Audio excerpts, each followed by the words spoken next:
Hi guys, welcome back to my channel. Today's video is going to be my 33 and 34 week pregnancy update.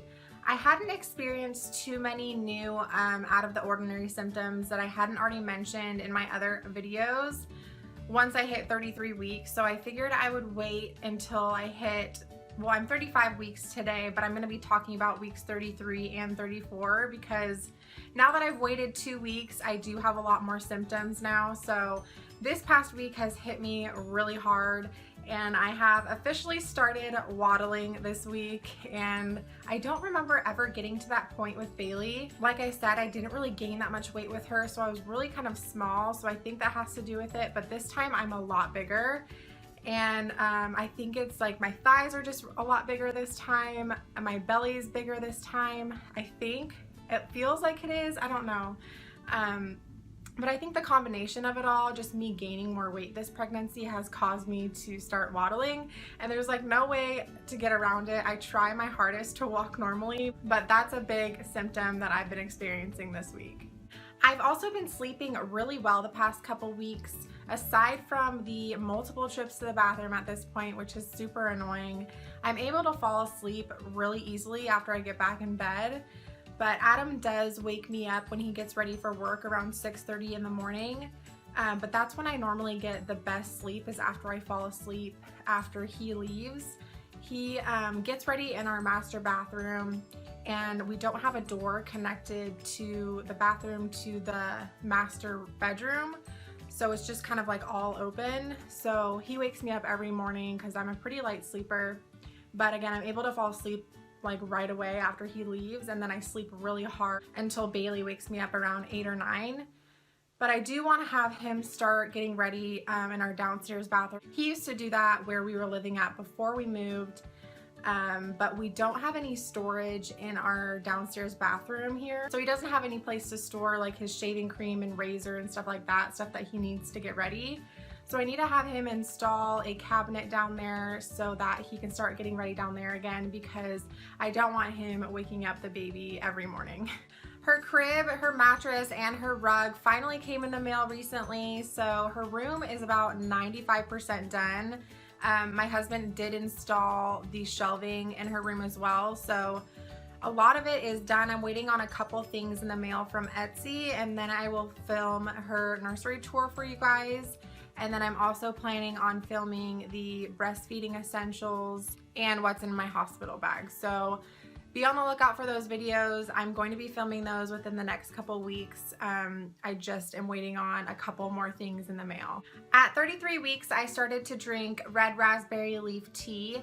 And if you're unfamiliar with what that is, it's just an herbal tea that's supposed to help strengthen your uterus for labor.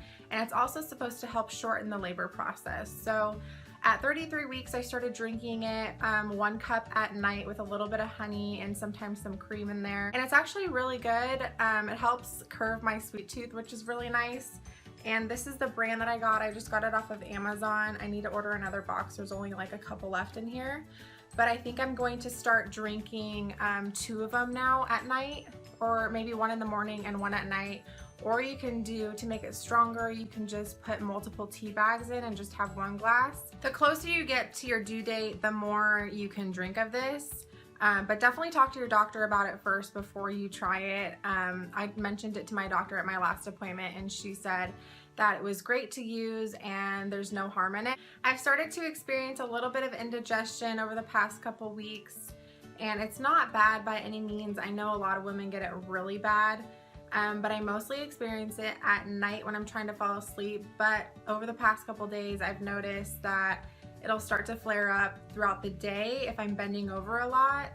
So that kind of sucks, but I'm wondering if the old wives' tale is true about having, if you have heartburn, that your baby will have hair, which I don't know if heartburn and indigestion are the same thing. I've never experienced either of these.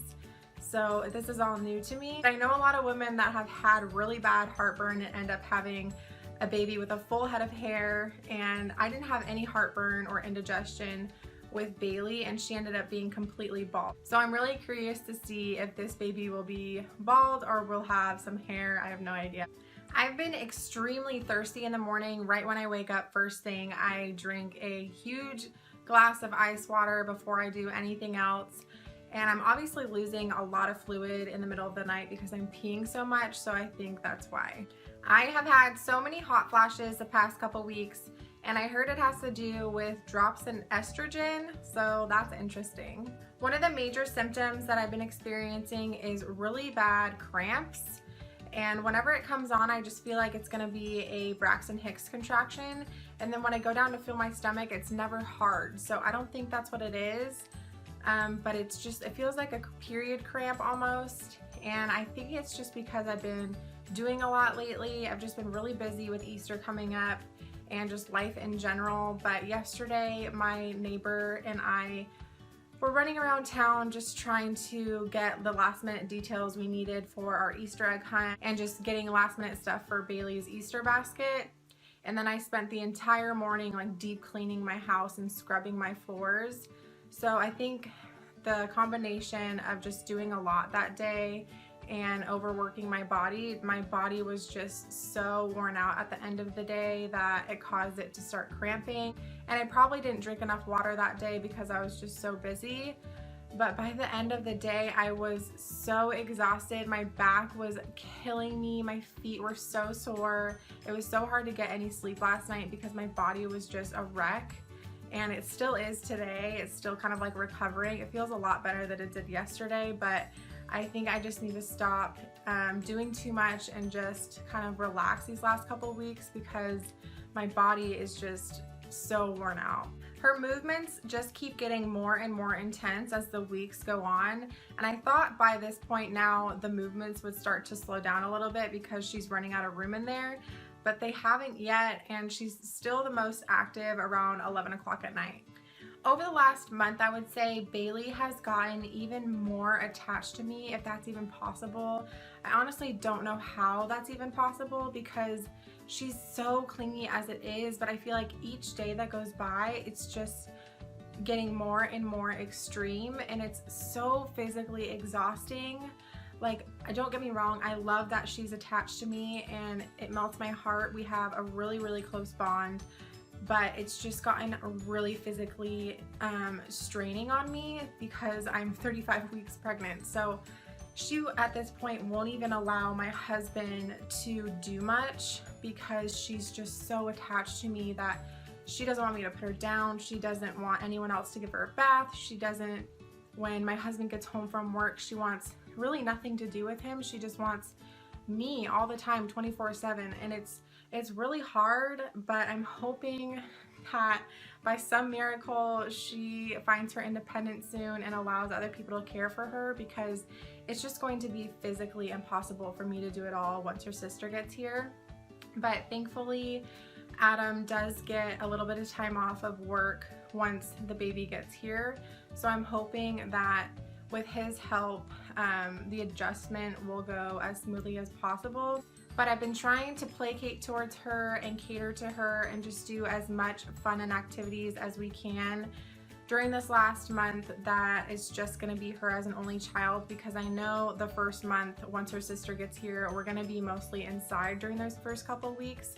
So I'm trying to just spoil her and just go over the top with my affection towards her and give her all of my undivided attention, because the shift that's going to change between us is going to be a lot for her to handle. I can already tell it's going to be a big change for her, and I'm sure it is with any first-time child, but I don't know if this is normal or not. I don't know if this attachment thing is normal, so I don't know. I'm just really hoping and praying that it doesn't hit her too hard, because that's the one thing that I'm just really anxious and nervous about, is how she's going to feel. But I think that's it for stuff that I wanted to update you guys on for week 33 and 34. So as always, I will go ahead and end with a bump shot. From the front.